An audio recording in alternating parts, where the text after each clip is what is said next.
Hello friends, I am back. और last में आपने देखा था हमने कैपेसिटर के बारे में, उसकी डिफरेंट टाइप्स, कितने टाइप्स से कैपेसिटर काम करता है, उसकी वैल्यू कैसे देखते हैं और उसके बारे में प्रैक्टिकल सर्किट कहाँ लगते हैं।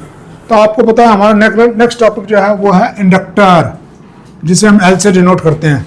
अगेन वही, what is the definition of an inductor. तो कुछ लोग कहते हैं इंडक्टर स्टोर्स मैग्नेटिक एनर्जी, जैसे कैपेसिटर स्टोर स्टैटिक एनर्जी, ऐसे इंडक्टर मैग्नेटिक एनर्जी स्टोर करता है। और जो इसकी एक्टिविटी होती है, a device which opposes the flow of current, जो चेंज ऑफ करंट होता है उसको अपोज करता है। ठीक है, तो इंडक्टर की जो है हमारे, और इसकी जो यूनिट है हेनरी होती है, आपको पता होना चाहिए।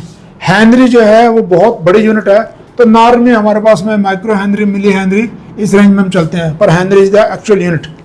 और इसके बाद में जो अगर मार्केट जाते हैं, हम क्या कहते हैं, 100 माइक्रो हेनरी का इंडक्टर दे दे, साथ में क्या बोलेंगे, करंट, वोल्टेज, वाटेज, क्या बोलेंगे हम, तो हम बोलेंगे साथ में एम्पियर। वाई एम्पियर, तो आपको समझ में आना चाहिए, जब इसके अंदर से करंट जाएगा, ये कॉइल होती है, जब इसमें करंट जाएगा तो आपको पता है करंट को कैरी करने के लिए कॉइल का डायमीटर चाहिए, जो तार जा रही थी उसका डाया चाहिए। अगर ज़्यादा करंट लेकर तो उसका ज़्यादा मोटा होना चाहिए, तो इसलिए हम इसमें करंट की बात करेंगे, वोल्टेज की बात नहीं करेंगे। अगेन इसको भी हम उस तरीके से समझने की कोशिश करते हैं, इसके टाइप्स, इनकी वैल्यूज कैसे इंडिकेट करते हैं, और ऑफकोर्स सीरीज एंड पैरेलल, क्योंकि इंडक्टर भी सीरीज और पैरेलल में लगते हैं। एंड देन हमारे पास में क्या होगा, इसका circuit analysis. Circuit analysis means जब सर्किट में लग जाएगा तो कैसे बिहेव करेगा, क्या ये भी हमारे जो सिग्नल है उसकी वेव शेप को चेंज करता है। यस, ये भी वेव शेप चेंज करता है, तो उसके बारे में देखेंगे। तो आज हम आपसे बात करने जा रहे हैं टाइप्स के बारे में। तो टाइप्स में नेचुरली बात है, आप उसको मेजरली दो कैटेगरी में डाल सकते हैं। कौन कौन सी, fixed and variable. Variable inductor use किया कभी आपने या देखा आपने? चलिए हम भी आपको दिखाएंगे। फिक्स्ड में कौन कौन से टाइप के इंडक्टर हो सकते हैं। तो आपको पता होना चाहिए, इंडक्टर जो है उसके अंदर एक मैग्नेटिक आपकी कोर होगी, और उस कोर के ऊपर ये आपकी तार लिपटी होगी। अगर ये मैग्नेटिक कोर के ऊपर तार लिपटी हुई है, तो जो कोर है वो एयर की भी हो सकती है। तो मैं कह सकता हूं एयर कोर्ड आपका इंडक्टर। तो देखा होगा आपने, जिसके अंदर ये सिर्फ हवा ऐसे, मतलब ऐसे खाली तार गोल गोल लिपटी होगी, जिसे हम RF कॉइल्स भी कह देते हैं। कई जगह आपने देखा होगा RF कॉइल्स। कभी आपने किसी भी FM या उसके ऊपर काम किया हो तो हम ये इस टाइप से कॉइल्स यूज करते हैं। तो इसके अंदर नेचुरल बात है, क्योंकि मैग्नेटिक जो है वो एयर है, तो एयर की परमेबिलिटी बड़ी कम होती है, तो इसलिए क्या होगा, इसकी वैल्यूज जो होगी वो बहुत छोटे रेंज में होंगी, ज़्यादा बड़ी वैल्यू में नहीं आएगी। मतलब अगर आपने कहीं गलती से इसको मिली हेनरी में ना बनाने की कोशिश करी तो वो पॉसिबल नहीं है, तो नैनो हेनरी और माइक्रो हेनरी तक की खत्म हो जाएगा। दूसरा क्या हो सकता है, वो जो कोर की टाइप है वो क्या हो सकती है, आयरन कोर हो सकती है। आयरन कोर इंडक्टर, तो आयरन कोर तो हम बहुत ज़्यादा यूज करते हैं। आइडिया है कहाँ यूज करते हैं? नहीं तो लीजिए, जितने भी ट्रांसफार्मर हैं वो सारे नॉर्मली आयरन कोर में होते हैं। तो आपको पता है, जब पावर सप्लाई बनाते हैं आप उसकी, आप एक प्राइमरी लेते हैं और एक सेकेंडरी लेते हैं, इसके बीच में आपकी कोर होती है, तो ये ट्रांसफार्मर आपका है। तो जितने भी पावर सप्लाई में ट्रांसफार्मर यूज होते हैं, ठीक है, उसके अंदर जो है आपका ये हम यूज़ करते हैं। तो लोअर एम्पियर करंट के लिए जैसे भी होता है आपका। तीसरा, इसी आयरन कोर को हम कह सकते हैं फेराइट कोर। तो फेराइट जो है वो एक और मैग्नेटिक मटेरियल है जिसकी डेंसिटी ज़्यादा अच्छी होती है। तो इसमें क्या होगा, इसमें नेचुरल बात है, जगह कम लेंगे और हमारे इंडक्टेंस ज़्यादा आ जाएगी। तो फेराइट कोर इंडक्टर्स। तो कभी आपने SMPS के ट्रांसफार्मर यूज किए, तो SMPS के ट्रांसफार्मर जो होंगे वो फेराइट कोर में बने होंगे। छोटा सा साइज होता है, साइज वेरी स्मॉल है, बट परफॉर्मेंस बहुत अच्छी है। ठीक है जी, तो उस केस में आपका फेराइट कोर हो सकता है। चौथा, इसके अलावा क्या हो सकता है, आयरन कोर हो गया, फेरेट कोर हो गया, आयरन कोर हो गया, फेरेट कोर हो गया, एयर कोर हो गया। अब आपने कई बार आपने देखे जो सोलोनाइड्स होते हैं, तो सोलोनाइड के अंदर क्या होता है, जैसे तो सोलोनाइड्स आप ले सकते हैं। आपने कई जगह ऐसे टूल देखे होंगे, जैसे ड्रिल मशीन है, तो ड्रिल मशीन में क्या किया हमने, एक तो इलेक्ट्रिक से होता है और एक क्या होता है एयर से, न्यूमेटिकली कंट्रोल्ड।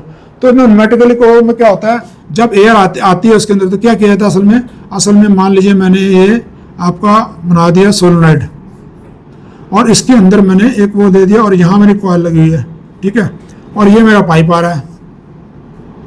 तो जब तक मैंने इसको एनर्जाइज नहीं किया तो ये एयर यहाँ से यहाँ नहीं जा पा रही, और जैसे ही मैं इसको एनर्जाइज कर दूंगा तो ये वॉल्व खुल जाएगा और ये यहाँ से जाना शुरू हुआ। तो क्या हुआ, सोलोनाइड्स। सोलोनाइड्स ये आपके बहुत सारी इंजेक्शन मोल्डिंग मशीन में यूज होते हैं। कभी आपने नाम सुना हो विकर्स, इस कंपनी के बहुत सारे जो है हमारे पास आते हैं। तो इसमें क्या करा जाता है, इसमें 2 डायरेक्शन के अंदर जाला जाता है, एक इनपुट होता है और 2 आउटपुट होते हैं। और यहाँ पर जो है एक मतलब आप समझ लीजिए एक बहुत बड़ा ब्लॉक है और उसके ऊपर तार लिपटी हुई है, ठीक है जी, और यहाँ से हमने कंट्रोल कर रखा है। तो क्या हुआ, जो आपका हाइड्रोलिक लिक्विड आ रखा है, क्योंकि अब ये इधर को जा रखा है तो सारा लिक्विड का प्रेशर इधर को जाएगा। तो आपको पता होना चाहिए इंजेक्शन मोल्डिंग में क्या कहा जाता है, पहले जो दोनों जिसके अंदर प्लास्टिक का मोल्ड होता है उसको दोनों को पहले जोड़ा जाता है। तो जब जोड़ा जाता है तो मान लीजिए यहाँ से ये क्लोज की कमांड है, तो ऐसे ही इसको भी लग गया है क्लोज। तो ये क्या होगा, दोनों में जब तेल आएगा तो ये दोनों आपस में जुड़ जाएंगे। जब ये जुड़ जाएगा तो उसके बाद में जो हमारा प्लास्टिक का लिक्विड होता है उसको इसके अंदर इंजेक्ट किया जाएगा, और तब जो है हमारी वो जो शेप जो भी है, बाल्टी मान लीजिए, कैबिनेट मान लीजिए, कुछ भी जो है वो हमारी शेप बन जाती है। अब उसको दोनों को अलग करना है। दोनों को अलग करने के लिए ये था ओपन का, तो हमने क्या किया, इसको एनर्जाइज करके ना, ये जो लोहे का सोलेनोइड था ये इसको इधर को खींच दिया। जब ये यहाँ आ जाएगा फिजिकली तो ये रास्ता इधर से बन गया। और आप समझ सकते हो बहुत ज्यादा टन्स की रेंज में ये प्रेशर होता है हाइड्रोलिक। एरोप्लेन के अंदर भी जो आपके टायर होते हैं वो भी हाइड्रोलिक, क्योंकि हाइड्रोलिक एयर के मुकाबले में बहुत ज्यादा प्रेशर झेल लेता है। तो ये देखिए अभी हमने अपनी एक डाई बनाई है प्लास्टिक की, तो उसके लिए भी हमारा इंजेक्शन मोल्डिंग में ऐसे काम हो रहा है। तो क्या हुआ, वो सोलोनाइड्स हैं आपके, वो बहुत ज्यादा यूज होते हैं। फिर ऐसे ही आपके पांचवा जो है एसएमडी के भी आ सकते हैं। तो ऐसे करके चौड़ी 2 प्लेटें सी ले ली, उसके बीच में थोड़ा सा वो है, नीचे भी प्लेट है, ठीक है, और इसके ऊपर आपको तार लपेट के वो आपको दे रखी है। और इसके ऊपर जो है, क्योंकि आपको पता है कि भाई एसएमडी में तो नॉर्मल नंबर कोडिंग चलेगी, तो नंबर कोडिंग चल जाती है एसएमडी। उसे मैं कह सकता हूं जैसा रेजिस्टेंस होता है बिल्कुल इसी शेप में, तो मैं कह सकता हूं ये फिल्म तो उसके लिए ज़्यादा अच्छा रहेगा, पर मैं कहूँ रेजिस्टेंस टाइप आपके इंडक्टर्स, एक्सियल में तार निकली और इसके ऊपर कलर कोड कर दिया गया। तो आपको कैसे पता लगेगा भाई ये इंडक्टर है कि रेजिस्टेंस है? तो बड़ा आसान काम है। एक तो इसका जो बेस कलर है वो जिसे हम क्या कहते हैं हल्का ग्रीनिश है, जिसे घिया कलर कहते हैं, हल्का सा लाइट ग्रीन कलर होगा। क्यों? क्योंकि जो रेजिस्टेंस होते हैं ना उसके अंदर आपके 3 ही कलर चलते हैं, 3-4। कौन सा? पहला चलता है आपका जो वाइट, इसका येलो, किसे क्या कहते हैं गोल्ड, क्रीम कलर चलता है।